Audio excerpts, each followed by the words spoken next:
இப்போ எல்லாம் கேட்குற நிலைப்பாட்டில் இருக்கீங்களா? பேசலாமா? நான் சரி, சந்தோஷம், மிக்க மகிழ்ச்சி. வருகை தந்திருக்கும் அனைவருக்கும், வாய்ப்பளித்த ஐயாவிற்கும், மேலும் நான் இந்த நிலைக்கு நான் கற்க வேண்டிய விஷயங்களை எனக்கு உறுதுணையாக இருந்து அத்தனை விஷயங்களுக்கும் ஏற்பாடு செய்த என்னுடைய பெற்றோர்கள், சகோதரர், மனைவி மற்றும் எனக்கு கற்றுக் கொடுத்த ஆசான்கள். குறிப்பாக ஆசான் என்று சொல்லும்போது, நான் வைத்தியத்தில் தவழ்ந்து கொண்டு இருக்கும்போது என்னை கை தூக்கி விட்ட ஒரு முக்கியமான ஆசான் ஐயா பொம்மராஜ் அவர்கள். அவங்க இருக்கிறார் பாருங்க. ஏன்னா இந்த மேடை இது எனக்கு முதல் மேடை. காந்தி ஆசிரமத்தில் ஐயாவுடைய மேடையில் பேசுவது மிகப்பெரிய ஒரு பாக்கியம். இந்த முதல் மேடையில் வாழையடி வாழையாக இது தொடர வேண்டும் என்ற எண்ணத்தில் இதோ தலைப்பு கொடுக்கப்பட்ட தலைப்பு பார்த்தீங்கன்னா, உணவே மருந்து உடலே மருத்துவர் அப்படிங்கிறது. இப்போ நான் என்ன பண்ணியிருக்கேன் அப்படின்னா, அது சிறப்புரை, உரையாடல், பேச்சுரை, சத்சங்கம், இப்படி பல விதமாக நம்மளுடைய உரையை நிகழ்த்த முடியும். அரங்கத்தை பொறுத்து அவங்க எந்த நிலையில் என்ன மாதிரி விஷயங்கள் கொடுத்துருக்காங்கிறத பொறுத்து. இதன் அடிப்படையில் இதோ என் கையில் தலைவலி இருக்கு இல்லையா, இந்த சிறப்புரை உங்களுக்கு ஒரு கல்வியாக கொடுக்கலாம் என்று முடிவு செய்து விட்டேன். கல்விக்கான அழகு என்ன?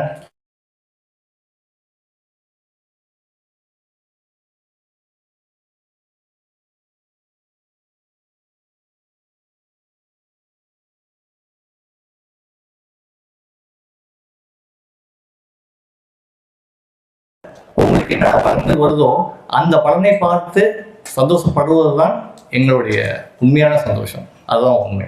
சரிங்களா?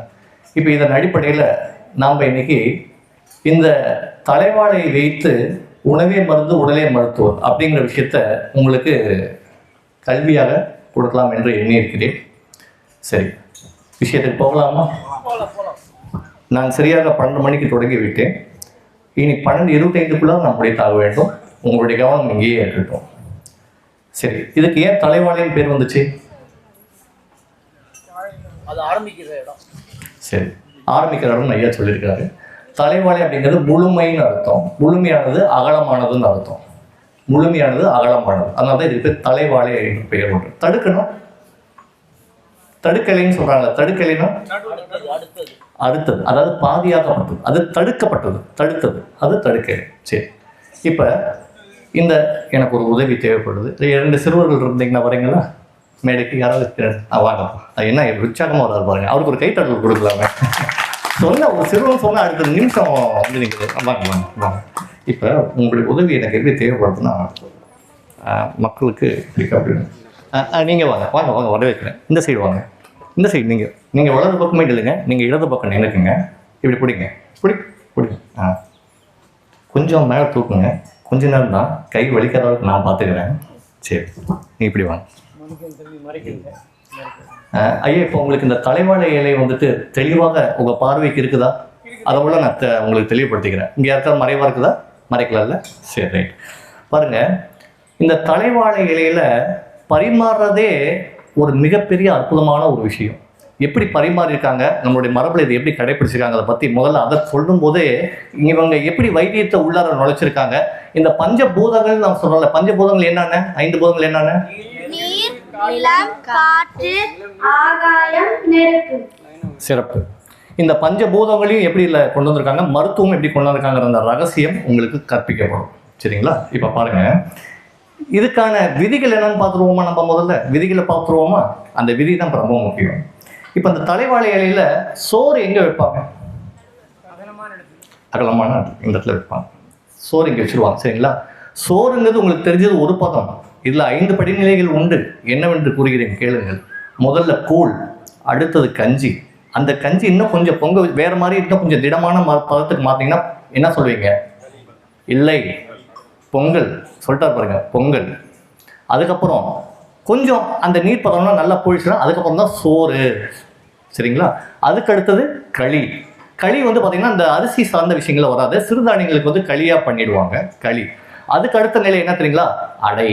மொத்தம் எத்தனை படிநிலைகள் இருக்குது? இப்போ கூழ், சொல்லுங்க என்னோட சேர்ந்து, கூழ், கஞ்சி, பொங்கல், சோறு, அடை. இல்ல, சோறு கட்டு என்னது? களி, அடை. எத்தனை படிநிலைகள் உண்டு? 6 படிநிலைகள் இருக்கு. இப்போ நம்ம சோறுங்கிறத மட்டும் நம்ம இங்கே முன்னாடி வச்சாச்சு. சரிங்களா? இந்த சோறு இங்கே தான் வைக்கிறோம். இந்த சோறு வைக்கிறதுக்கு முன்னாடி இந்த தலைவாழை இலையை யார் கழுவணும்? பந்தியில் பரிமாறதுக்கு முன்னாடி பந்தியில் தலைவாழை இலையை வச்சாச்சு. சரிங்களா? வைக்கும் போகும்போது அந்த இலையை கழுவிட்டு வைக்கணுமா, இல்லை வந்து சாப்பிட்றவங்க கழுவிட்டு இருக்கணுமா? பாருங்க, இதுதான் உண்மை. ஏன் கேளுங்க. ஏன்னா தலைவாழை இலையை பந்தியில் பரிமாறும் போதே அங்கே கழுவிட்டு தான் வைக்கணும். ஏன் கழுவிட்டு வைக்கணும் அப்படின்னா, அந்த தூசுகள் அவங்க எடுத்துருவாங்க, இல்லை இவங்க கழுவினாலும் அந்த தூசு போயிடுன்னு வச்சுக்கோங்க. பந்தியில் உட்காந்து அமர்ந்து உண்ணக்கூடியவர்களும் கழுவலாம். ஆனால் விஷயம் என்ன தெரியுங்களா, இந்த தலைவாழைக்கு இலைக்கு பக்கமாக ஒரு கோலையில் நீர் வைப்பார்களா இல்லையா? சரி, அந்த நீர் எதுக்கு தெரியுமா வைக்கிறாங்க? தலைவலியில நல்லா கழுவியாச்சு. அந்த நீரை உண்ணக்கூடிய அந்த நபர் ஒரு இடத்துல பார்த்து அவர் ஊத்துவார். அதுக்கு ஒரு சில சொட்டுக்கள்னு சொல்ல முடியாது. இப்போ அந்த பொறையச்சுன்னா அப்படி கீழே தண்ணி ஊற்றுவாங்க பார்த்தீங்களா, கொஞ்சம் அந்த மாதிரி தண்ணி ஊற்றுவாங்க. ஏன் அந்த தண்ணி ஊற்றுவார் அப்படின்னா, எனக்கு பிடித்த உணவை இந்த இடத்துல வைங்க, அதாவது எந்த உணவை எந்த இடத்துல இருக்கணும் அப்படிங்கிற ஒரு ரூல் வந்துட்டு சாப்பிட்றவருக்கும் தெரியும், பரிமாறவருக்கும் தெரியும். ஐயா, இந்த விஷயம் புரிஞ்சுக்கலாம் உங்களுக்கு? எந்த பதார்த்தம் எந்த இடத்துல இருக்கணும் அப்படிங்கிறது சாப்பிட்றவருக்கும் தெரியும், பரிமாறவருக்கும் தெரியும். அப்ப சாப்பிட்றவர் என்ன பண்ணுவார்னா, அவருக்கு பிடித்த உணவு எதுங்கிறத அந்த தண்ணியை அந்த இடத்துல ஊற்றி தெரிவிச்சிருவாரு. அப்ப பரிமாறவர் வந்துட்டு இருப்பாங்க, பார்த்ததுமே அவங்களுக்கு தெரிஞ்சிடும் இந்த இடத்துல அவருக்கு இந்த சுவை சார்ந்த உணவு தேவை அப்படின்னு புரிஞ்சுட்டு அந்த இடத்துல கொஞ்சம் சேர்த்து வைப்பாங்க. அதுக்கு தான் அந்த தண்ணி வைக்கிறாங்க. இது ஒரு காரணம். தெரிஞ்சுதுங்களா? புரியுதுங்களா? இரண்டாவது காரணம் என்னன்னு பார்த்தீங்க அப்படின்னா, ஒருவேளை அவர்களுக்கு அசௌகரியம் ஏற்பட்டால், அதாவது புறையடிச்சு இல்லை சாப்பிடும்போது கொஞ்சம் வேகமாக சாப்பிட்டாரு, அப்போ அந்த இடத்துல நீர் தேவைப்படும் இல்லையா? இந்த ரெண்டு முக்கியமான விஷயங்களுக்காக தான் அந்த நீர் கோலை இங்கே வைக்கப்படுது. எதாவது பிடிக்க கஷ்டமாக இருக்குதா, இல்லை நானே பிடிக்கிட்டு சரி ஐயா, இப்போ புரிஞ்சுதுங்களா? இந்த விளக்கம் புரிஞ்சுங்களா ஏன் தண்ணி வைக்கிறாங்கன்னு சொல்லிட்டு? சரி, இந்த இடத்துல பாருங்க, இப்போ தான் விஷயத்துக்கே வாங்க. இப்போ இந்த இடத்துல சோறு வச்சாச்சு. இப்போ தான் ரொம்ப கவனிக்கணும். சுவையில் முதன்மையாக இருக்கக்கூடிய சுவை உங்களுக்கு என்ன சுவை பிடிக்கும்? இப்போ ஒரு பதில் சொல்லுவா பாருங்களேன். இனிப்பு தான் பிடிக்கும் இல்லையா? அந்த இனிப்புல இருந்து தான் தூங்குவாங்க. அப்ப அந்த இனிப்புக்கான சுவையை இங்க வைப்பாங்க. இனிப்பு மண்பூதத்தை சார்ந்தது. சொல்லுங்க, இனிப்பு மண்பூதத்தை சார்ந்தது. அந்த இனிப்பை இங்க வைக்கிறாங்க. சரிங்களா? இனிப்புக்கு அடுத்தது வேற என்ன சுவை வைக்கலாம் நீங்க சொல்லுங்க. அதுக்கு தவறா தான் நான் திருத்தம் பண்றேன். இனிப்புக்கு அடுத்து என்ன சுவை வைக்கலாம்? என்னங்க சொல்லுவீங்க? நான் தான் எதிர்பார்த்தேன். எல்லாரும் காரத்தை தான் முதன்மையாக சொல்லுவீங்க. ஏன்னா காரணம், ஏன் காரத்தை சொல்றீங்க அப்படின்னா, இந்த காரத்தை ரொம்ப இங்க இருக்கக்கூடிய மக்கள் ரொம்ப விரும்பி சாப்பிட்றதுனால காரம் சொல்றீங்க. இனிப்புக்கு அடுத்த சுவை வந்து பாத்தீங்கன்னா உவர்ப்பு, அதாவது கரிப்பு. கரிப்புன்னா உங்களுக்கு தெரியும், உப்பு கரிக்குதுன்னு சொல்றோம் இல்லையா? அது கரிப்புங்கிறது ஒரு சுவை. ஆனால் சரியான தமிழ் சொல் உவர்ப்பு. சொல்லுங்க. இனிப்புக்கு அடுத்தது என்ன சுவை இங்க வைக்கிறோம்? உவர்ப்பு. சரி, இனிப்பு உவர்ப்பு வச்சாச்சு. அதுக்கு அடுத்தது என்ன சுவை வைக்கலாம்? ஏன்னா இப்ப இவங்க சுவை தான் சொல்லிட்டு இருக்காரு, பதார்த்தங்களை சொல்லும் இல்லையா? சரி, உவர்ப்பு கத்து என்ன சொல்லலாம்? தோற்பா. தோற்பு சரிதான். தோற்போட சேர்ந்து இன்னொரு விஷயமும் ஒரு சுவை கூட்டலா ஒரு கூட்டா தான் வைப்பாங்க அந்த இடத்துல. அது என்னதான் இருக்கும்? இல்லைங்கய்யா, புளிப்பு இல்லை. சரி, நானே சொல்லிடுறேன். கசப்பும் துவர்ப்பும் சேர்ந்த கூற்றோட அடுத்த சுவை இங்க வந்துடும். எப்படிங்க? கசப்பும் துவர்ப்பும் சேர்ந்தது, அந்த மாதிரி ஒரு சுவை இங்க வந்துடும். அது நெருப்பு பூதத்தை சார்ந்தது. எந்த பூதம்? கருப்பு. அதாவது கசப்பும் துவர்ப்பும் நெருப்பு பூதத்தை சார்ந்தது. இப்ப நம்ம இனிப்பு பூதத்தை சார்ந்ததை பார்த்துட்டோம், மண். நீர் பூதத்தை சார்ந்தது அந்த உவர்ப்பு. கசப்பு துவர்ப்பு சுவையை சார்ந்தது எது? நெருப்பு. சரிங்களா? சரியான தமிழ் சொல் நெருப்புங்கிறத தாண்டி, அதாவது இந்த பூலோகம் உருவானதுக்கான முக்கிய அந்த மூலமாக சொல்வதுதான் அங்கதான் நெருப்புன்னு நம்ம சொல்லணும். உடலுடைய இயக்கத்தை சார்ந்து அக்குப்பஞ்செல்லாம் இங்க இருந்தா தெரிஞ்சுக்கங்க. வெப்பம். சொல்லுங்க. வெப்பம் தான் இந்த உடல் தேவை. இந்த உடல்ல நெருப்பு இருந்தா என்ன ஆயிருக்கும்? நெருப்புடைய தன்மை என்ன? சாம்பலா இருப்பீங்க. அப்ப என்ன சொல்லுவோம்? வெப்பம். அந்த வெப்பத்தை உணர்ந்து பாருங்க. உங்க ரெண்டு கையில அப்படி சேர்த்து பாருங்க. உணர முடியுதா? அது வெப்பம். அந்த வெப்பம் தான் இந்த உடலுக்கு ஜீவிக்கக்கூடிய அந்த சரியான அந்த சமநிலை கொடுக்கக்கூடிய அந்த சீதோஷ்ண நிலை. சரிங்களா? சரி, இப்ப இனிப்பு வந்தாச்சு. அதுக்கு என்ன சுவை சொன்னேன்? என்ன பூதம் சொன்னேன்? மண்பூதம். அடுத்தது என்ன சொன்னேன்? ஏன்னா நான் இதை தெளிவா சொல்லிடுறேன், உங்களுக்கு கல்வியாக எடுத்துக்கொண்டிருக்கிறேன். நீங்கள் இதை கற்றுக்கொண்டு இதை நீங்கள் கடைபிடிக்கணும்னு என்ற ஒரு விருப்பத்தோடு. சரியா? இப்ப அடுத்தது என்ன சொன்ன? நீர் பூதத்தை சார்ந்த உவர்ப்பு சுவை. அதுக்கப்புறம் கசப்பு துவர்ப்பு சார்ந்த நெருப்பு பூதம். அதுக்கு அடுத்தது என்னவா இருக்கும்? அறுசுவை விருந்து இல்லையா? நம்ம கொடுக்க வேண்டியதாக என்னங்க? ஆகாயம் கடைசியா வரும். அதுக்கு முன்னாடி இன்னொன்று இருக்குது. சொல்லுங்க. காற்று. எப்படி? யாரையா நீ கரெக்டா சொல்லிட்டாரு. இங்கே சொல்ல காற்று போகும். காற்று போகத்தை சார்ந்த சுவை என்னவா இருக்கும்னு நினைக்கிறீங்க? இப்போதான் உங்களுடைய ஃபேவரட்டான சுவை, உங்களுக்கு பிடித்த சுவை. காரம் அடிச்சிட்டாரு. காரம் மாற்றி மாற்றி இங்கேருந்து விட அப்படியே பளிச்சுன்னு வருது.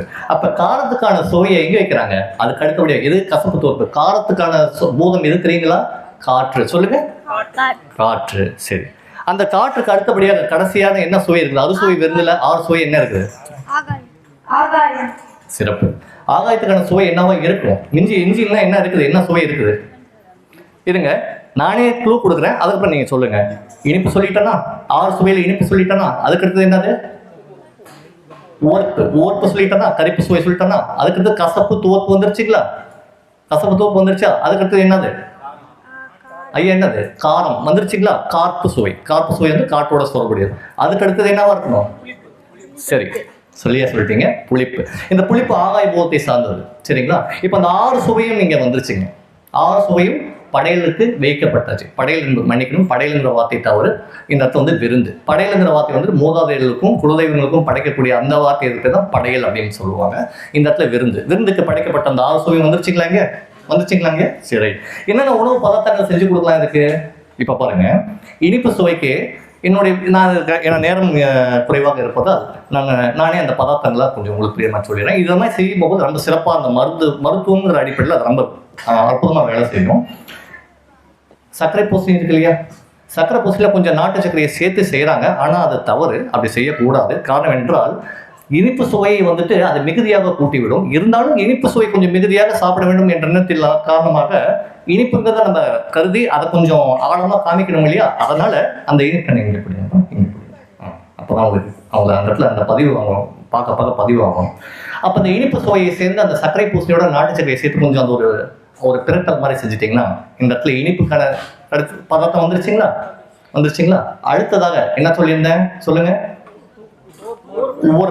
உவர்ப்புக்கு என்ன சுவை?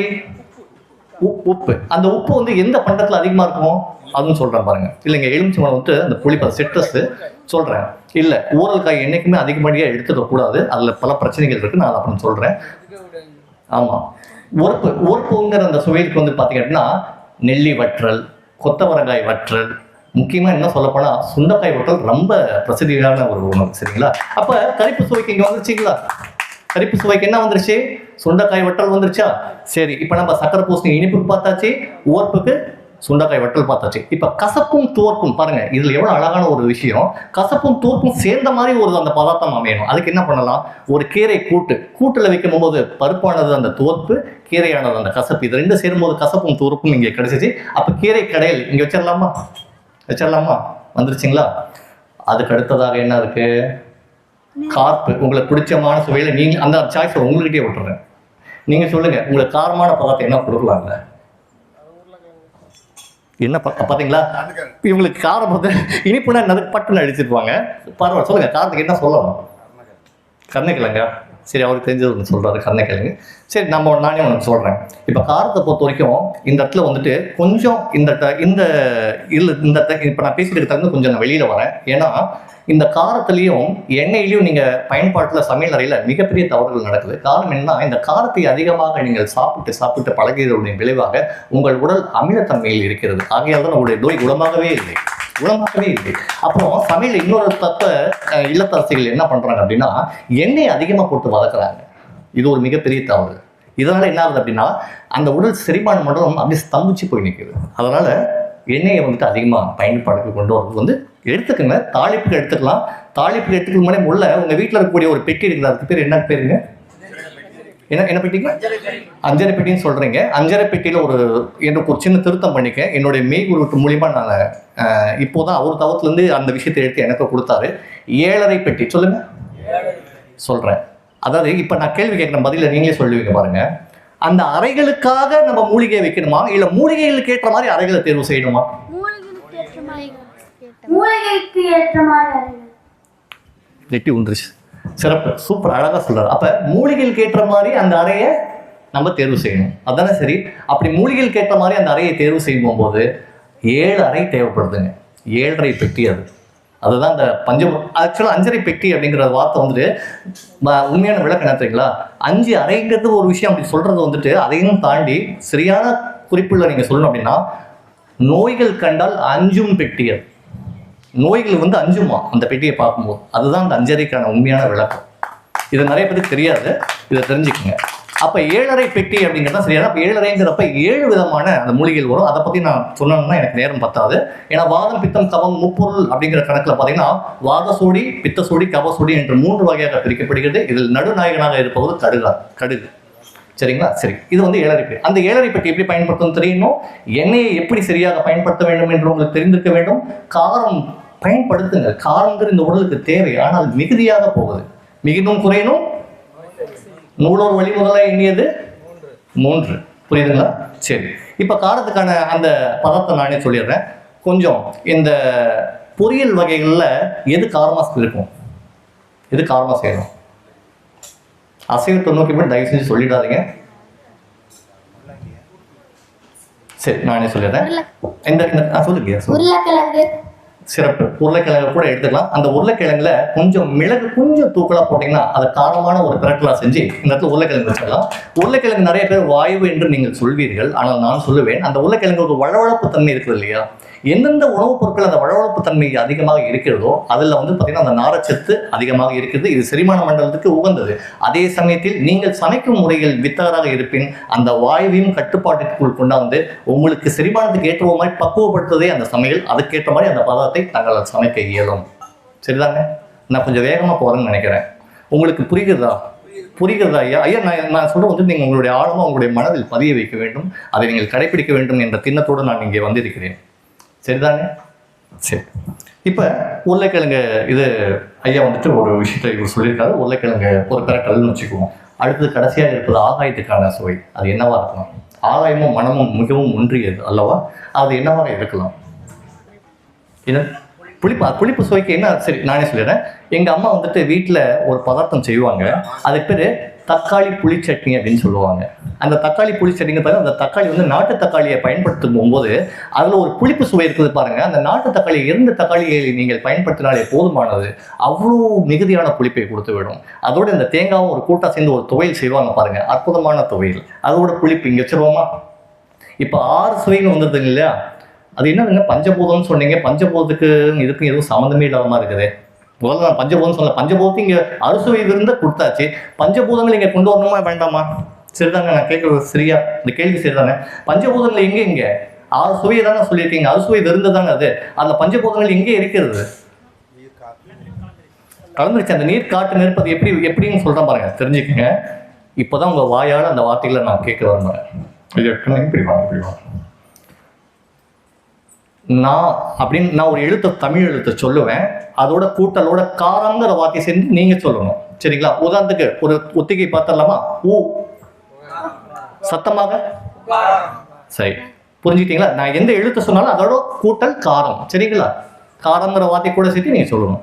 இப்ப நகரமா? நல்லா தெளிவா சொல்லுங்க. நகாரம் சொல்லுங்க. நகாரம் சொல்லுங்க. நகாரம். நான் என்கின்ற நகாரம் மண்பூதத்துடன் தொடர்புடையது, இனிப்பு சுவை குறிக்கிறது. சரிதாங்க? அடுத்தது மா, சத்தமாக. மகாரம். மகாரம் என்பது நீர்பூதத்தை குறிக்கிறது. அந்த நீர்பூதம் எந்த சுவையோட இருக்குன்னா ஓர்ப்பு. சொல்லுங்க. ஓர்ப்பு வந்துச்சுங்களா? நான் மா. சிகாரம். சி சொல்லுங்க. சிகாரம் நீங்க சொல்லுங்க. ஏன்னா நேரம் இன்னைக்காக நான் கொஞ்சம் வேகமாக போடுது. சி கூட்டல் காரம் என்னது? சிகாரம். சிகாரம் என்பது கசப்பும் துவர்ப்பும். சரியா? அந்த சுவை. ஆனா என்ன பூதத்தோட சம்பந்தப்பட்டிருக்கு? நெருப்பு. உங்களுக்கு தான் நெருப்பு, வெப்பம். சரிங்களா? நம்ம உடலுக்கு தேவை வெப்பம். நெருப்புங்கிறது ஆதியோடைய மூலம். சரியா? அதனால நெருப்பு போதம் இப்போதைக்கு உங்களுக்கு உங்க புரிதலுக்காக எடுத்துக்கலாம். சரிங்களா? சி வந்துச்சு. அடுத்தது வா என்கின்ற சத்தமாக. ஐயா, நான் ஏதாவது தவறா சொல்லிட்டு இருக்கேன். ஏதாவது உங்களுடைய அட்டென்ஷன் இங்க, உங்களுடைய கவனிப்பு இங்கே தான் இருக்குதுங்களா? இருக்குது. சரி, வா என்கின்ற சிறப்பு. வகாரம் எந்த பூதத்துடன் தொடர்புடையது? காற்று. சரிங்களா? காற்று பூதத்துடன் தொடர்புடையது வகாரம். சரியா? என்ன சுவை அதுக்கு? காரம், காற்று. சரிங்களா? ரைட். கடைசியாக நானே சொல்றேன். யா என்கின்ற எகாரம். சரிங்களா? எகாரம் வந்துருச்சா? ஏகாரம் எந்த சுவையோட தொடர்புடையது? சிறப்பு. புளிப்பு சுவை. அது வந்துட்டு அதனுடைய பூதம் என்ன? ரொம்ப சிறப்பு. இப்ப நான் என்கின்ற நகாரம் மா என்கின்ற மகாரம், சி என்கின்ற வா என்கின்ற யா என்கின்ற நா ம சி வ ய. சொல்லுங்க இப்ப மொத்தமா சேர்த்து சொல்லுங்க. நம சிவாய. சரிங்களா? இப்ப நம சிவாய அது பஞ்சபூதத்தின் சப்த வடிவங்கள். சப்த வடிவங்கள் என்றால் சப்தம் என்றால் கேட்கக்கூடியது. இல்ல நாம சி வ வரைக்கும் உங்களால் கேட்க முடியும். யா என்கின்ற ஆகாயம் மிக சூட்சமானது. அதை நீங்கள் இறைத்தன்மையில் இருந்தால் மட்டும்தான் அது உணர்த்தப்படும். சரிதானே? முடிந்ததா? சரி, இது எப்படி இப்ப அரசுவை விருந்து பஞ்சபூதங்கள் அடைக்காச்சு, இது எப்படி மருந்தாக்குறது? அதுதான் நம்மளுடைய முன்னோர்கள் இன்னைக்கு எல்லாருமே நீங்க சொல்ல வர்றது எப்படி குறிப்பிடப்படுகிறது என்றால், எல்லாருமே இந்த ஆங்கில, நான் முதல்ல என்னுடைய விஷயத்தை நான் சொல்லிடுறேன். நான் இந்த ஆங்கிலம் சார்ந்த அந்த அந்த அந்த பகுதியிலிருந்து வந்தக்கூடிய அந்த கல்வியோடைய அமைப்பின் கீழ் நிறைய மூழ்கி போனாலும் அவர்களை நான் தவறு சொல்ல கிடையாது. அவர்களும் மிக சிறந்த ஆராய்ச்சியெல்லாம் பண்ணியிருக்கிறாங்க. வாழ்த்துக்கள் அவர்களுக்கு. அதே சமயத்தில் என்ன ஒரு சிக்கல் அங்கே இருக்குது அப்படின்னா, ரொம்ப காம்ப்ளிகேட்டடாக போகிற மாதிரி இருந்தது. ஏன்னா நான் வந்துட்டு பொறியியல் முடிச்சதுமே உலகத்திலேயே தலை சிறந்த படிப்பான international sports science and association, அதில் வந்துட்டு ஏஷியாவில் 2nd ரேங்க். நான் அதில் இருக்கட்டும் ஏஷியாவில் 2nd ரேங்க் எடுத்தது இல்லாமல் அதை நான் நிறைய ஆய்வறிக்கை பண்ணதுக்கப்புறமா எனக்கு வைத்தியத்தில் வந்துட்டு அது சரியான முறையில் ஈடு கொடுக்க முடியாததுனால நான் மரபை நோக்கி திரும்பி வர வேண்டிய கட்டாயம் ஏற்பட்டது. அப்போ குழந்தைங்களுக்கு தான் ஃபிட்னஸ் டைரக்டராக 2.5 வருடங்கள் உழைத்தேன். அங்கே தான் வந்துட்டு நான் என்னென்ன விஷயங்கள் ஆய்வுக்கு உட்படுத்தணும் எல்லாமே ஆய்வு பண்ணேன். அந்த சமயத்திலாம் சரியான சமயத்தில் என்னை தேடி, நான் யாரை தேட விடமோ அவர் தேடிங்கன்னா, ஐயா எந்திரிங்க, நீங்கள் எந்திரிக்கணும் இந்த சபையில், இல்லை நீங்கள் எந்திரிச்சே ஆகணும். அந்த நேரத்தில் நான் தவழ்ந்து கொண்டிருந்த அந்த நேரத்தில் என்னை கை கொடுத்து தூக்கிய ஐயா பொம்மராஜ் அவர்கள், அவருக்கு என்னை வார்த்தை எடுத்த ஒரு மாபெரும் ஆசான் அவர்.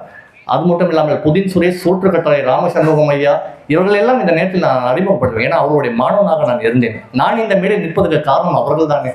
அப்போ அவர்களுக்கு எந்த அளவுக்கு நான் கடமைப்பட்டிருக்க வேண்டும். ஐயா அமருங்கள். நன்றி. சரிங்களா? அப்போ இதன் அடிப்படையில் இந்த பஞ்சபூதமும் அடங்கிடுச்சு, அது சுவை விருந்தும் அடங்கிடுச்சு. சரிங்களா? இப்போ சாப்பிடக்கூடியவர் அந்த காலத்தில் எப்படி தெரியுங்களா கேட்பாங்க, எனக்கு கொஞ்சம் இந்த பழைய சோறோட சின்ன வெங்காயம் கடிச்சிக்கணும் போல, இப்படிதான் பெரியவங்க பேசுவாங்க. அவங்க சுவையை மட்டும்தான் முக்கியத்துவம் கொடுத்தாங்க. அந்த சுவையில் அவர்களுக்கான வைத்தியத்தை அவர்களே செய்து கொண்டாங்க. நல்லா தெரிஞ்சுக்கிங்க மக்களே, மருத்துவம் வேறு, வைத்தியம் வேறு, சிகிச்சை வேறு. மூன்றும் ஒரே விஷயத்தை குறிக்கிற மாதிரி இருக்கும். ஆனால் அது வேறு, இது வேறு, இது வேறு. மருத்துவம் உடலால் மட்டும்தான் இந்த உலகத்தில் செய்ய முடியும், வேறு எந்த மனிதனாலும் செய்ய முடியாது. வைத்தியம் என்பது நம்மால் செய்ய முடியும். அந்த வைத்தியத்தை எப்படி அணுக வேண்டும் என்று அதுக்கென்று ஒரு விதிகள், கோட்பாடு உள்ளது. ஆனால் சிகிச்சை என்பது அவசரத்தின் அடிப்படையில். நீங்கள் ஹாஸ்பிட்டல்லாம் போகும்போது பார்த்தீங்கன்னா, ஆஸ்பத்திரியில் அவசர சிகிச்சைன்னு கொடுத்துருப்பாங்க. சிகிச்சை என்பது வார்த்தைக்கான அர்த்தம் சுகிசை என்று அர்த்தம். அவரை சுகப்படுத்த வேண்டும். ஏன்னால் அவர் வந்துட்டு ஒரு உயிருக்காக போராடுகிறார். இமீடியட்டாக அந்த பேலன்ஸ்க்கு கொண்டாடணும், அவரை நடுநிலைப்படுத்த வேண்டும். அந்த சிகிச்சைங்கிற வார்த்தை, அது சுகிசைங்கிற வார்த்தை சிகிச்சைன்னு மாறுச்சு. சரிங்களா? இதுதான் இப்படி தான் இருக்குது. அப்போ நமக்கான வைத்தியத்தை உணவிலே தேடணும் அப்படின்னா, எனக்கு பிடித்த சுவையை நான் தேர்வு செய்து நான் உண்ணப்படும் போது அந்த சுவையின் மூலமாக இந்த உடல் அதை இறங்கித்துக் கொண்டு அதுக்கான வேண்டிய எல்லா விஷயம் அந்த சப்த தாதுன்னு சொல்லக்கூடிய 7 தாதையும் பூர்த்தி பண்ணி உங்களுடைய கடமையை முடிச்சு கொடுக்கணும். இதுதாங்க இந்த அறுசுவை விருந்தோடைய அருமை. புரிஞ்சதுங்களா? இன்னொரு விஷயம் இருக்குது. இல்லை சில வேற சில ரூல்ஸ் ஆகுது. நீங்கள் சப்போஸ் சமையல் செய்வதில் ஏதோ தவறு ஏற்பட்டிருந்தால், இந்த சுவையில் ஏதேனும் குறைகள் ஏற்பட்டிருந்தால், அதை எப்படி கம்ப்ளீட்டாக சொல்லுவாங்க. அங்கே இந்த பாருங்க, கண்ணுங்களா கொஞ்சம் மேலே தூக்குங்க, அப்படி நல்லா கை மேலே தூக்குங்க, அதனால நல்லா தூக்குங்க. பாருங்க, இந்த இடத்துல அந்த சுவையை அந்த எந்த பதார்த்தமோ அந்த உணவை கொண்டாந்து இந்த இடத்துல வச்சு இப்படி மடிச்சிருவாங்க. அந்த மடிக்கும் போது இட் இஸ் அ கம்ப்ளைண்ட். உங்களுக்காக ஒரு புகார் எழுப்பப்பட்டிருக்குது, இந்த இடத்துல இந்த சுவை தவறாக இருக்குது அப்படிங்கிறத புகார் எழுப்பிடுவாங்க. அது இப்படி தான் சொல்லுவாங்க.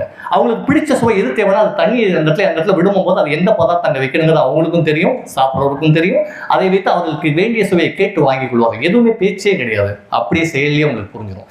அடுத்த கட்டமாக இப்போ மொத்த உணவும் தவறாக இருந்தால் என்ன பண்ணலாம்? அப்படியே இலையை மூடி வச்சுட்டு எழுந்திரிச்சிருவாங்க. இவ்வளோ விஷயங்கள் இருக்குதுங்க ஒரு வாழை இலையில. புரியுதுங்களா? தெரிஞ்சுக்கிட்டீங்களா? இப்போ எப்படி மருந்தா மாறுங்கிற விஷயம், எப்படி அறுசுவை விருந்து, இதெல்லாம் புரிஞ்சதுங்களா? ஏதேனும் சந்தேகம் இதில் இருக்கிறதா? நான் அடுத்த விஷயத்துக்கு போகலாமா? இன்னும் 10 நிமிடங்கள் உள்ளது. அடுத்தது போகலாங்களா? தொடக்கத்தில் ஆரம்பத்தில் சொல்றப்போ ஒருத்தர் பரிமாறுறாங்கன்னா அவங்களுக்கு, அதாவது எனக்கு என்ன பிடிக்குங்கிறது அதாங்க, அந்த தண்ணியை நம்ம வைக்கும் போது அவங்களுக்கு அதை வச்சு தெரிஞ்சிடும். அந்த இடத்துல தண்ணி கொஞ்சம் அதிகமாக ஊற்றிருப்பாங்க. நீங்க பரிமாறுறீங்கன்னா உங்களுக்கும் தெரியும் சொல்ல வரீங்க. என்ன பரிமாறுறீங்கன்னு எனக்கு எப்படி முன்கூட்டியே தெரியும்? ஐயா ஒன்றும் இல்லை, இந்த சுவைன்னு சொல்லியிருக்கு இல்லையா, இந்த இடத்துல வைக்கணும் இல்லையா, அந்த சுவையை வைத்து அவங்க கணிச்சுவாங்க. இப்போ எனக்கு இந்த சுவை தான் வேணும், இந்த சுவை சுவைக்கான உணவுகள் தான் இந்த இடத்துல வைக்கணும்னு ஒரு கணக்கு இருக்குல்ல. அதை வைத்து எனக்கு இந்த சுவைக்கு அந்த சுவை தான் அங்கே மேட்டர், அந்த சுவை தான் குறிக்கோளாக வச்சுட்டு இந்த லைன்ல நான் தண்ணி ஊத்துறேன். ஆமாம் ஆமாம் அதை வச்சு அவங்க தெரிஞ்சுக்குவாங்க.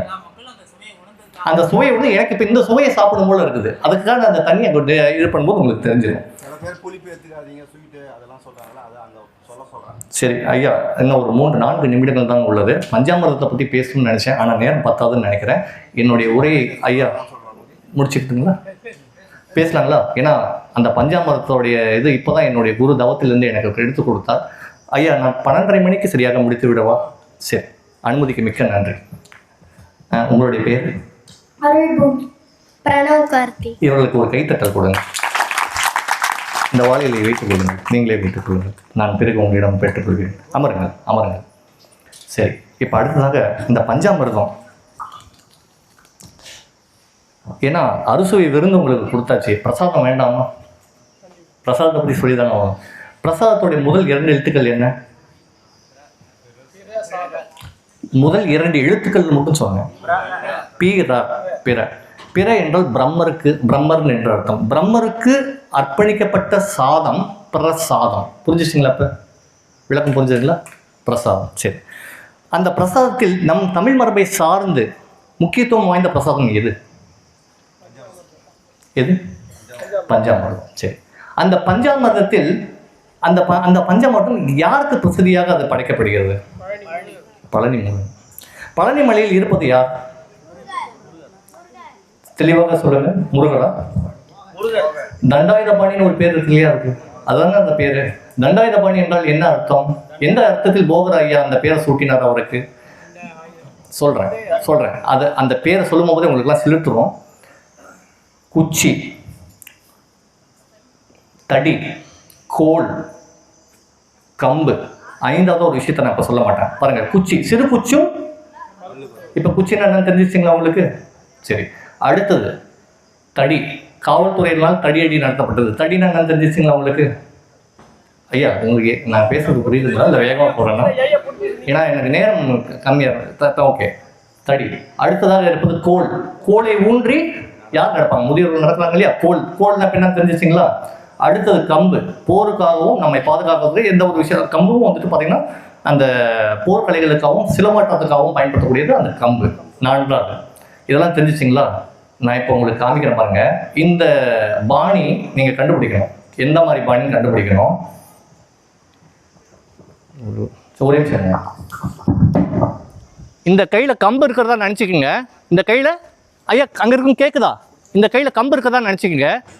அந்த தண்டாயுதபாணி எப்படி நிற்குதுன்னு பாருங்க. இந்த இந்த இந்த இந்த அந்த ஆசனம், அது ஒரு ஆசனம். அந்த ஆசனம் என்னங்கிறது நான் சொன்னால் அதுக்கு நேரம் எடுத்துரும். பாருங்க, என்ன நல்லா கவனிங்க. வீரம் இல்லை, நல்லா கவனிங்க. இப்படி தானே இருக்குது ஐயா. நான் நிற்பது சரிதானே? தண்டாயுதபாணி இப்படி தானே இருக்காது? இது வந்து போருக்கு போகிற மாதிரி தெரியுதா, இல்லை சிலம்பாட்டம் ஏதாவது அலங்கார வரிசையோ இல்லை குத்து வரிசையோ ஏதாவது பண்ணுற மாதிரி தெரியுதா? இந்த பாணியை பாருங்க எப்படி இருக்குது. ஞானத்துக்கான பாணியில் நிற்கிறார். ஞானம் பெற்றவர். அந்த ஞானத்துக்கான பாணியில் அப்படி கம்பீரமாக நிற்கிறார். அதனால தான் அப்போ ஞானத்தை நோக்கி இருக்கக்கூடிய ஒரு கையில் இருப்பது எதுவாக இருந்தாலும் அது தண்டாயுத பாணி. இதுதான் இந்த பேர். இந்த பேர் வந்துட்டு எனக்கு இன்னும் கூட ஒரு சின்ன ஒரு கருத்து இருக்குது. போகரையை இன்னும் கூட கொஞ்சம் சிறப்பாக தண்டாயுத ஞானபாணின்னு அவர் வச்சிருக்கலாம். இருந்தாலும் தண்டம் என்று பொருள்பட்டாலே அவர் ஞானம் பெற்ற ஒரு கையில் தான் அந்த தண்டம் இருக்கும். எனவே தண்டாயுத பாணின்னு அவர் அழகான அந்த பேர் சொல்லியிருக்காரு. சரி, அந்த தண்டாயுத பாணி சிலையை வந்துட்டு எதில் செஞ்சார்? இல்லை என்னதுங்க? நவபாஷாணங்கள் என்னென்ன சொல்கிறேன் கேளுங்க. சொல்கிறேங்க. நான் அதுக்கு ஒரு படிநிலைகள் உண்டு. இதுக்கப்புறம் எந்த பாஷாணம் ஒன்று ஒரு படிநிலைகள் இருக்குது. வெள்ளை பாஷாணம், கௌரி பாஷாணம், வீரம் பாஷாணம், பூரம் பாஷாணம், தொட்டி பாஷாணம், கந்தகம், பாதரசம், மனோசிலை, தாரம் பாஷாணம். மொத்தம் 9 பாஷாணங்கள் அவர் பயன்படுத்தியிருக்காரு. இந்த 9 பாஷாணங்களில் ஒரு பாஷாணம் கையில் பட்டாலுமே கூட உங்களுடைய ராஜ உறுப்புகளை வலுவிழக்க செய்யக்கூடிய அளவுக்கு சக்தி பெற்றது. சிலர் வந்து மூலிகையோட கட்டு போகும்போது, அரைக்கு போகும்போது, அதை நெடிகேறும் போகும்போது அந்த நெடியின் மூலமாக உயிர் போகும் அபாயம் ஏற்படும். இவ்வளவு துன்பங்களையும் தாண்டி அந்த போகர் தான் இந்த முக்கியமான இந்த ப்ராஜெக்டுக்கு அவர் தான் தலைமை ஏற்கிறாரு. அந்த தலைமையின் கீழ் 2 நபர்கள் முக்கிய பொறுப்பில் ஒப்படைக்கப்படுகிறார்கள். யார் என்றால் புலிப்பாண்டி, இன்னொரு கருவூரார். அவர்கள் கீழே 80க்கும் மேற்பட்ட உபசித்தர்கள் இருக்கிறார்கள். இவர்கள் மூலியமாக தான் இந்த நவபாஷாண சிலை வடிவமைக்கப்பட்டது. அதாவது தோற்றம் அளிக்கப்பட்டது. இந்த நவபாஷாணங்களை வடிவமைக்கப்பட்டு அதன் மூலியமாக தோற்றத்துக்கு தண்டாயுதபாணியாக யாரை செய்கிறார்?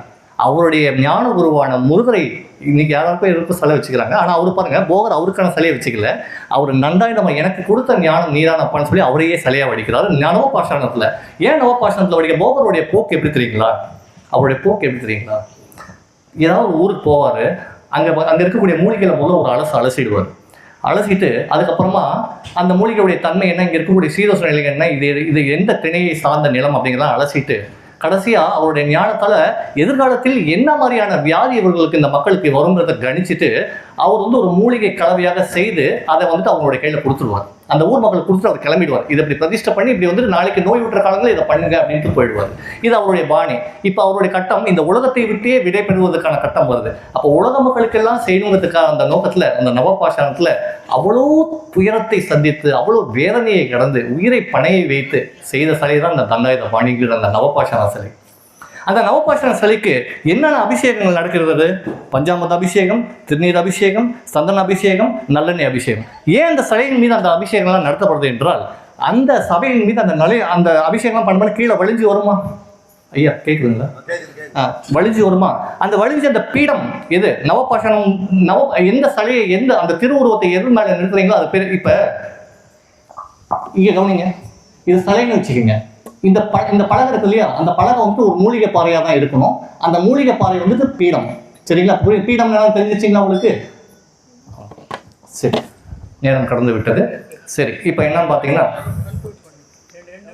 2 நிமிடங்கள் இருக்குது. சரி, இப்போ அந்த மாதிரி அது பீடம்னு சொல்லுவாங்க. அந்த பீடத்துலேருந்து அப்படி வலிஞ்சு வரும்போது அதை வலிச்சு யாருக்கு எந்த நோய் இருக்குதோ அவர்களுக்கு ஏற்ற மாதிரி அந்த பிரசாதமாக கொடுக்குவார். ஏன்னா பிரம்மருக்கு படைக்கப்பட்டது பிரசாதம். அந்த பிரசாதமாக கொடுத்து அந்த நோய் தீர்க்கக்கூடிய விஷயம். இப்போதான் சமீபமாக அந்த பஞ்சாமிர்தத்தை நான் செய்கிறேன். எப்படி பஞ்சாமிர்தம் போல என்னென்ன பொருட்கள் இருக்கும்?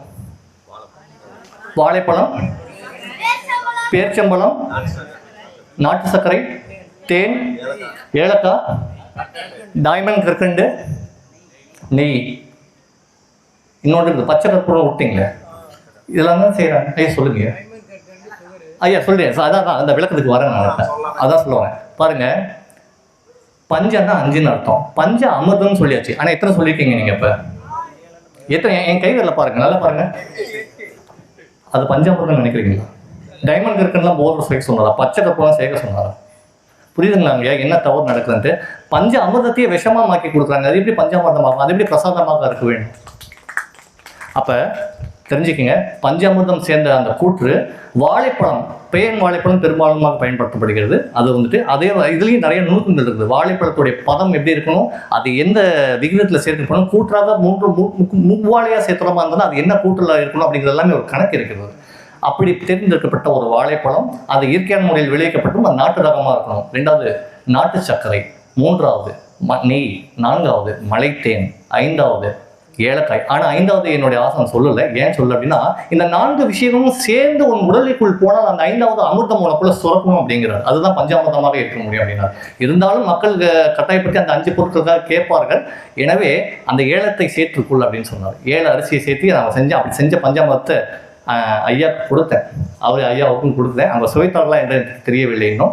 சரி, அதுக்கான சுவைத்து விட்டு எங்களுடைய ஃபீட்பேக் எனக்கு சொல்லுங்கள். சரி, இதுதான் இந்த பஞ்சாமிர்தம். சரிங்களா? எனவே எனக்கு வாய்ப்பளித்த ஐயாவிற்கும் கேட்ட உங்களுக்கும் நன்றி. எனக்கு ஒரே ஒரு உறுதிமொழி மட்டும் கொடுங்க ஐயா. இப்போ நீங்கள் வீட்டில் போய் வாழை இலையில போட்டு சாப்பிடுவீங்களா? இனிமேல் எல்லாருமே சாப்பிடுவீங்களா? சத்தியமாக அதை சாப்பிட்டு பாருங்க, எத்தனை நோய்கள் குணமாயிருக்கின்றதை நான் அதுக்கப்புறம் நேரம் கிடைக்கும் போது உங்களுக்கு சொல்கிறேன். நன்றி, வணக்கம்.